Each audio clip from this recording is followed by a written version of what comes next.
الحمد لله نحمده ونصلي على رسوله الكريم أما بعد أعوذ بالله من الشيطان الرجيم بسم الله الرحمن الرحيم إنما يخشى الله من عباده العلماء قال رسول الله صلى الله عليه وسلم من أكرم عالما فقد أكرم 70 نبيا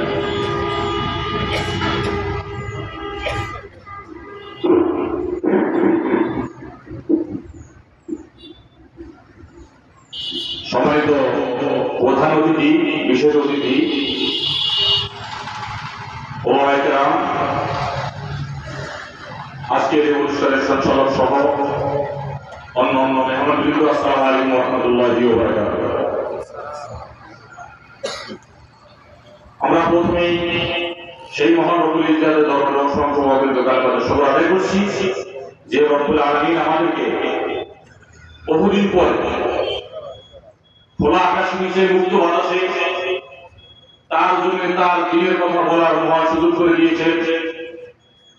সেই মহান রব্বুল ইজ্জাতের জন্য আমরা আমাদের অন্তরের গভীর অন্তঃস্থল থেকে অসংখ্য আমাদের শুকর আদায় করছি, আলহামদুলিল্লাহ। সাথে সাথে বিশ্ব মানবতার মহান মুক্তিযুদ্ধ মানবতার পরম বন্ধু মুহাম্মদ রাসূলুল্লাহ সাল্লাল্লাহু আলাইহি ওয়াসাল্লামের পরে অসংখ্য সালাম। সম্মানিত উপস্থিতি, আমি আপনাদের সামনে খুবই সংক্ষেপে একটি কথা পেশ করতে চাই। আজকে আমরা যে প্রেক্ষাপটে আছি, 5ই আগস্ট নতুন স্বাধীনতা, নতুন বাংলাদেশ আমরা পেয়েছি। আমাদের নবীন তরুণ ছাত্র জনতা, পুরুষ নারী দলমত নির্বিশেষে সকল মানুষের গণ-অভ্যুত্থানের মাধ্যমে আগামী 5ই আগস্টে আমরা নতুন বাংলাদেশ পেয়েছি। আমরা নতুন করে স্বাধীনতা অর্জন করেছি। আমি আজকে ওলামায়ে কেরামদের নিকট অত্যন্ত বিনয়ের সাথে নিবেদন করতে চাই,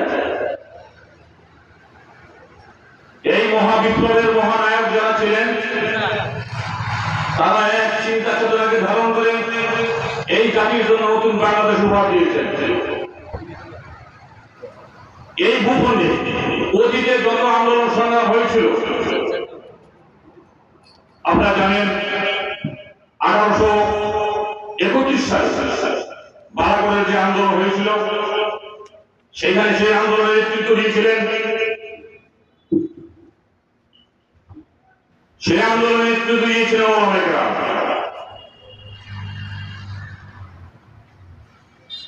1757 সালের 23শে জুন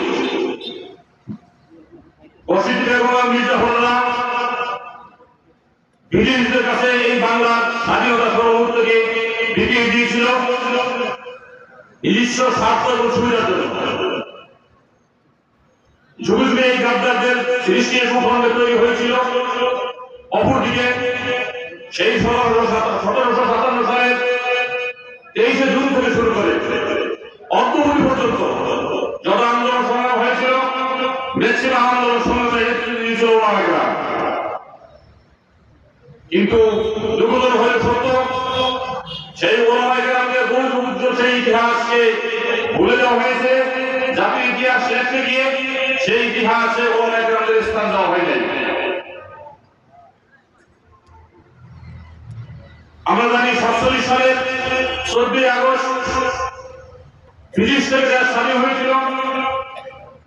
এই স্বাধীনতা অর্জন হয়েছিল এই ভূখণ্ডে ওলামায়ে কেরামদের আন্দোলন, সংগ্রাম, রক্ত এবং জীবন দেওয়ার অবদান হিসাবে 1947 সালের 14ই আগস্ট আমরা সেই স্বাধীনতা পেয়েছিলাম।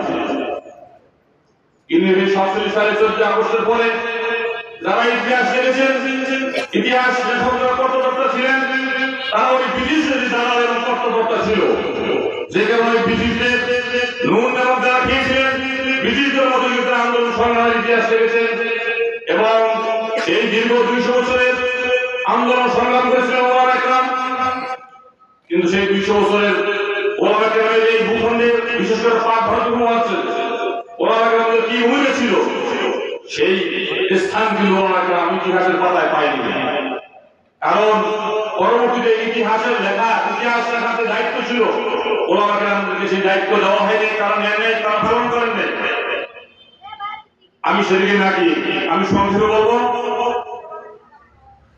47 সালে একবার আমরা স্বাধীনতা পেয়েছি, 71 সালে আমরা একবার স্বাধীনতা পেয়েছি। এই দুইবার আমাদের বিগতবর্তী সময় স্বাধীনতা আমাদের হাইজ্যাক করা হয়েছে। সেই স্বাধীনতার সুফল জাতিকে ভোগ করতে দেওয়া হয়নি।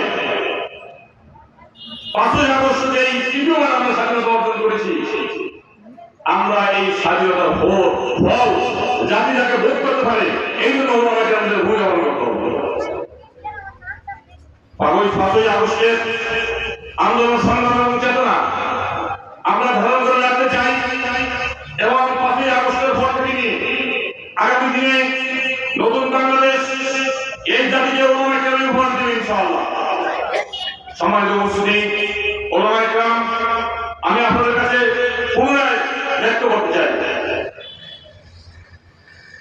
5ই আগস্টের চেতনাকে নস্যাৎ করতে চেয়েছে এবং সেই ষড়যন্ত্র এখন চলছে।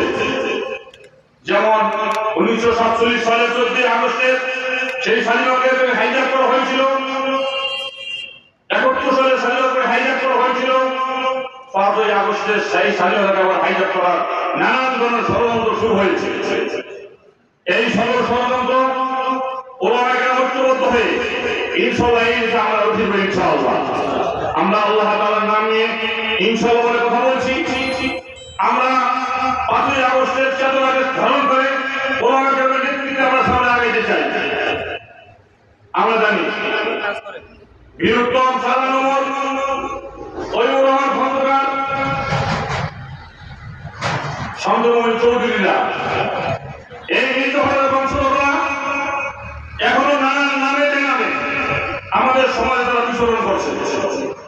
ওদিকে এই দেশের ওলামা কেরামকে নানান অপবাদ দিয়ে নানান ইস্যু তৈরি করে এই জাতিকে বিভক্ত করতে যারা চেয়েছিল, যে সুর অতীতে সরকার গ্রহণ করেছিল, অতীতে সরকার যে ইস্যু ব্যবহার করে ইসলামকে এই দেশে দাঁড়িয়ে রাখতে চেয়েছিল, ইসলামী আন্দোলনের নস্যাৎ করতে চেয়েছিল, বর্তমান যুগ ওই ইস্যু ধারণ করে কিছু মুনাফিক কিছু মির্জাফরের দুঃখীরা আজকের মাঠে নামছে।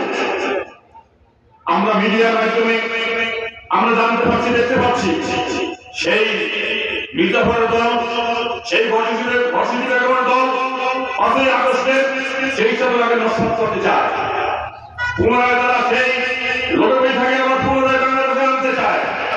আমি তাদেরকে স্মরণ করে দিতে চাই, অতীতে তারা লোকে স্মরণ করে পুনর্বাসন করতে চেয়েছিল। 1981 সালে জিয়াউর রহমান, শহীদ জিয়া এই দেশে এই বর্ষিত বেগমের বংশ শেখ হাসিনাকে পুনর্বাসন করেছিল। সেই পুনর্বাসনের ফল এই হয়েছিল তার জীবন দিতে হয়েছে। পরবর্তীতে পুনর্বাসন করতে চেয়েছিল 11 সরকার, কিন্তু ওই 11 সরকার তাদের পুনর্বাসন করতে গিয়ে তারা এমনভাবে নিশ্চিত হয়েছে, জাতির কাছে এমনভাবে ঘৃণিত হয়েছে, তারা কোনোদিন আর মাথা উঁচু করে দাঁড়াতে পারবে না। এদেরকে পুনর্বাসন করার জন্য এরশাদ সাহেব চেষ্টা করেছেন, আজকের এরশাদ সাহেব নির্মূল হয়ে গেছে। ওদেরকে যারা পুনর্বাসন করতে অতীতে চেয়েছিল তাদের পরিণাম ভালো হয় নাই, তারা ঘৃণা ভরে জাতির থেকে বিচ্ছিন্ন হয়েছে। ভবিষ্যতে ওদেরকে পুনর্বাসন করার জন্য যারাই চেষ্টা করবে তাদের পরিণতি তাদের হবে, তাদের মতই হবে। এই জন্য আমি সবাইকে সতর্ক করতে চাই, ওলামা কেরামের দায়িত্ব কর্তব্য আমি বলতে চাই, 5ই আগস্টের চেতনাকে ধারণ করে 5ই আগস্টের চেতনাকে যারা ধ্বংস করতে চায়, হাইজ্যাক করতে চায়, তাদের মোকাবেলায় ঐক্যবদ্ধ হয়ে ওলামা কেরামের নেতৃত্বের মাধ্যমে সকল ষড়যন্ত্র নিঃসব করবে ইনশাআল্লাহ। আমি এই আহ্বান রেখে আমি আমার সুন্দর বক্তব্য এখানে শেষ করছি।